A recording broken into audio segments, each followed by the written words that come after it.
Assalamualaikum warahmatullahi wabarakatuh. Perkenalkan, saya Fiska Anggraini dengan NIM 2104-2094 dari jurusan Ilmu Administrasi Negara, Fakultas Ilmu Sosial, Universitas Negeri Padang. Baiklah, pada kali ini saya akan menyampaikan materi tentang laporan keuangan negara yang merupakan salah satu tugas dari mata kuliah keuangan negara dengan dosen pengampu Ibu Yulia Hanuselina SIP MPA. Baiklah, kali ini saya akan membahas 3 pembahasan. Yang pertama ada siklus anggaran publik, yaitu di siklus APBN dan siklus APBD. Yang kedua ada formulasi atau penyusunan APBN. Yang ketiga ada formulasi atau penyusunan APBD. Baiklah, yang pertama yaitu tentang siklus anggaran publik, itu siklus APBN. Siklus merupakan rangkaian dari sejumlah kegiatan yang berlangsung secara berulang-ulang, tetap dan teratur. Siklus APBN dapat didefinisikan sebagai rangkaian kegiatan yang berawal dari perencanaan, penganggaran, sampai dengan pertanggungjawaban. Secara ringkas, penggambaran siklus APBN ini terdiri dari penyusunan rancangan APBN, penetapan APBN, pelaksanaan APBN, pengawasan APBN, pertanggungjawaban APBN, dan kembali lagi ke penyusunan rancangan APBN di tahun berikutnya. Dalam setiap tahapan siklus APBN, terdapat rangkaian aktivitas yang melibatkan masing-masing pemangku kepentingan pengelolaan APBN. Dari penjelasan tadi dapat kita simpulkan bahwa siklus APBN itu ada 5. Yang pertama ada penyusunan, kedua ada penetapan, ketiga ada pelaksanaan, keempat ada pengawasan, dan kelima ada pertanggungjawaban.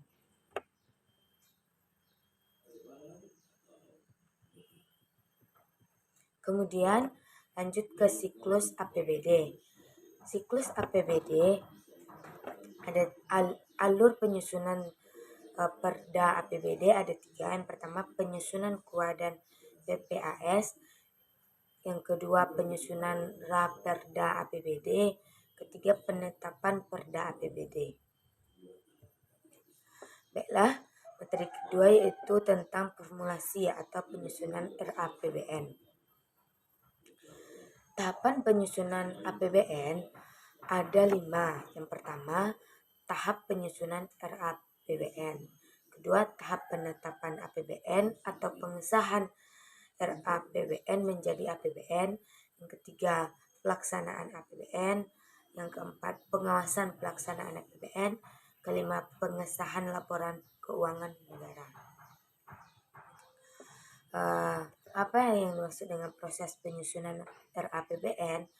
Proses penyusunan RAPBN diawali dengan persiapan rancangan APBN oleh pemerintah, antara lain penentuan asumsi dasar APBN, perkiraan penerimaan dan pengeluaran, perkiraan inflasi, skala prioritas, dan penyusunan budget eksersis.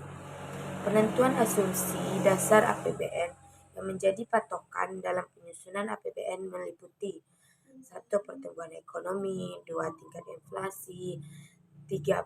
Nilai tukar rupiah terhadap US dollar, 4. Suku bunga SBI 3 bulan ke depan, 5. Harga minyak, 6. Lifting minyak atau kapasitas produksi minyak per hari. Proses berlangsungnya dari bulan Januari sampai dengan bulan Juli tahun sebelumnya. Misal, RAPBN tahun 2020 sudah mulai disusun bulan Januari sampai bulan Juli tahun 2019. Kemudian, tahapan selanjutnya yaitu pengesahan RAPBN menjadi APBN oleh DPR, di mana penetapan atau pengesahan tersebut dilakukan setelah rampungnya seluruh pembahasan antara pemerintah dan DPR dengan mempertimbangkan masukan dari DPD. Di tahapan ini, DPR memberi persetujuan dan pengesahannya agar dapat dijalankan. Kemudian yang kedua, tahapan pelaksanaan APBN.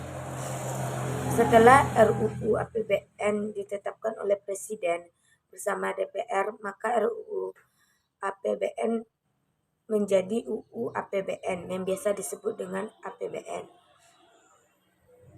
Presiden menetapkan peraturan Presiden tentang rincian APBN atau pedoman pelaksanaan APBN yang memuat atau berisi hal-hal yang belum dirinci dalam UU APBN. Seperti alokasi anggaran untuk kantor pusat atau daerah, pembayaran gaji, dana perimbangan, dan alokasi subsidi. Pelaksanaan APBN terdiri dari pelaksanaan penerimaan anggaran dan pelaksanaan belanjanya. Kemudian pengawasan pelaksanaan APBN. Di tingkat internal pemerintah, pengawasan pelaksanaan Undang-Undang APBN dilakukan oleh Inspektorat Jenderal untuk lingkup masing-masing departemen atau lembaga dan oleh Badan Pengawasan Keuangan dan Pembangunan untuk lingkup semua departemen lembaga. Instansi-instansi tersebut melakukan pengawasan pemeriksaan atas penerimaan, penyimpanan, pengeluaran, dan pembukuan uang, barang, piutang, dan kekayaan negara. Pemeriksaan atau pengawasan dilakukan secara periodik selama tahun anggaran berjalan. Kemudian pembahasan yang ketiga tentang formulasi atau penyusunan RAPBD. Tim anggaran eksklusif membuat perancangan APBD pada bulan November dengan cara mengevaluasi anggaran yang sudah dibuat unit kerja. Setelah dievaluasi, jika terdapat kesalahan, maka tim anggaran eksklusif akan mengembalikan kepada satuan anggaran untuk dilakukan revisi atau perubahan anggaran. Hasil revisi tersebut yang dijadikan oleh tim anggaran eksklusif digunakan sebagai dasar untuk menyusun prarancangan APBD. Proses penyusunan RAPBD ada 5. Yang pertama, proses pemerintah daerah bersama DPRD membuat kesepakatan dalam penyusunan arah dan kebijakan umum APBD atau KUA. Yang kedua, strategi dan prioritas APBD disusun berdasarkan arah dan KUA yang telah disepakati oleh pemerintah daerah bersama DPRD. Yang ketiga, satuan anggaran unit kerja pengajuan anggaran sesuai dengan strategi dan prioritas APBD dengan mengusulkan program dan kegiatan unit kerja. Keempat, gabungan rancangan anggaran unit kerja oleh tim anggaran eksekutif dijadikan dasar penyusunan prarancangan APBD.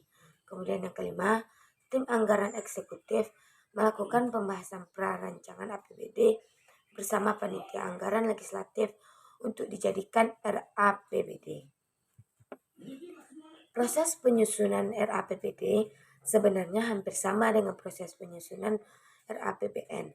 Tahap awal adalah perencanaan dan penetapan RAPBD yang disusun oleh kementerian atau lembaga yang menghasilkan pendapatan daerah.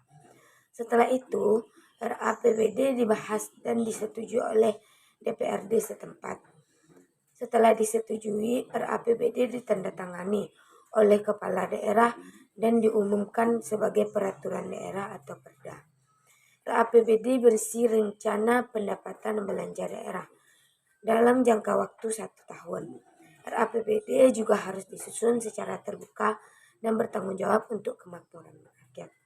Baiklah, sekian pemahaman materi tentang siklus anggaran keuangan negara, yaitu siklus APBN dan APBD, kemudian penyusunan RAPBN dan penyusunan RAPBD. Wassalamualaikum warahmatullahi wabarakatuh.